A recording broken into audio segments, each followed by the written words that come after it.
Aujourd'hui, maman est morte. Ou peut-être hier, je ne sais pas.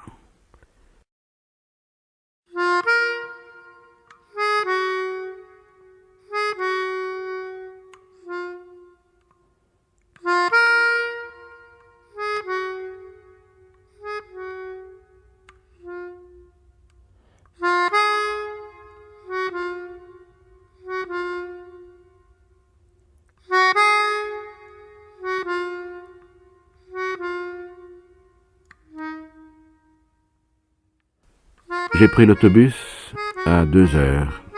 Il faisait très chaud. J'ai mangé au restaurant chez Céleste, comme d'habitude. Ils avaient tous beaucoup de peine pour moi et Céleste m'a dit « On n'a qu'une mère ». J'ai plongé dans la Passe. Il y avait beaucoup de jeunes gens.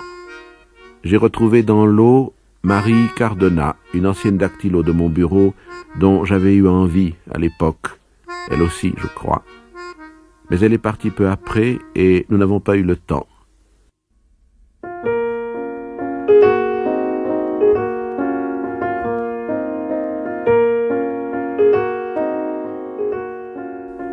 En montant dans l'escalier noir, j'ai heurté le vieux Salamano, mon voisin de palier. Il était avec son chien. Il y a 8 ans qu'on les voit ensemble. L'Épagnol a une maladie de peau, le rouge, je crois, qui lui fait perdre presque tous ses poils et qui le couvre de plaques et de croûtes brunes.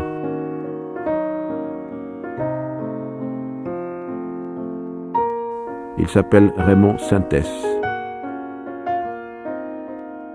C'est qu'il avait encore un sentiment pour son coït, mais il voulait la punir.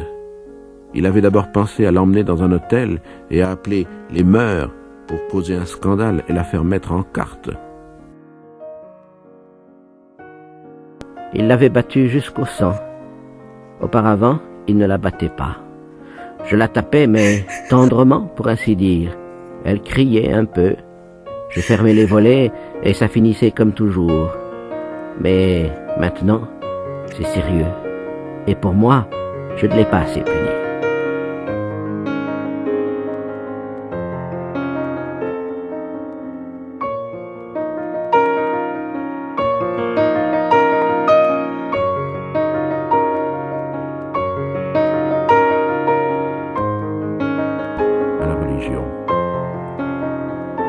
Je suis entré. C'était une salle très claire, blanchie à la chaux et recouverte d'une verrière. Elle était meublée de chaises et de chevalets en forme de X. 2 d'entre eux, au centre, supportaient une bière recouverte de son couvercle. On voyait seulement des vis brillantes, à peine enfoncées, se détacher sur les planches passées au brou de noix. Près de la bière, il y avait une infirmière arabe en sarrau blanc, un foulard de couleur vive sur la tête. À ce moment, le concierge est entré derrière mon dos. Il avait dû courir. Il a bégayé un peu en la couverte, mais je dois dévisser la bière pour que vous puissiez la voir. Il s'approchait de la bière quand je l'ai arrêté. Il m'a dit « Vous ne voulez pas ?» J'ai répondu « Non ».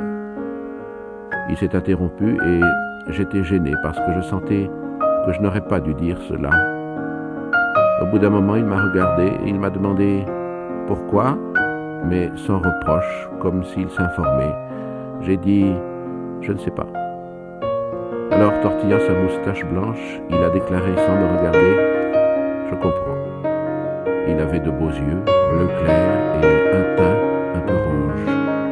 Il m'a donné une chaise et lui-même s'est assis un peu en arrière de moi. La garde s'est levée et s'est dirigée vers la sortie. À ce moment, le concierge m'a dit « C'est un chancre qu'elle a ».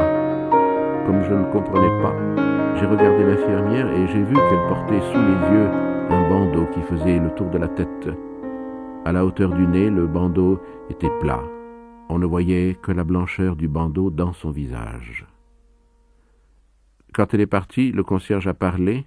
« Je vais vous laisser seul. » Je ne sais pas quel geste j'ai fait, mais il est resté debout derrière moi. Cette présence dans mon dos me gênait. La pièce était pleine d'une belle lumière de fin d'après-midi. 2 frelons bourdonnaient contre la verrière, et je sentais le sommeil me gagner. J'ai dit au concierge sans me retourner vers lui, « Il y a longtemps que vous êtes là ?» Immédiatement, il a répondu « 5 ans », comme s'il avait attendu depuis toujours ma demande. Ensuite, il a beaucoup bavardé. On l'aurait bien étonné en lui disant qu'il finirait concierge à l'asile de Marengo. Il avait 64 ans et il était parisien. À ce moment, je l'ai interrompu. « Ah, vous n'êtes pas d'ici ?»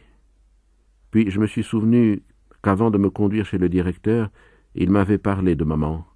Il m'avait dit qu'il fallait l'enterrer très vite parce que dans la plaine, il faisait chaud, surtout.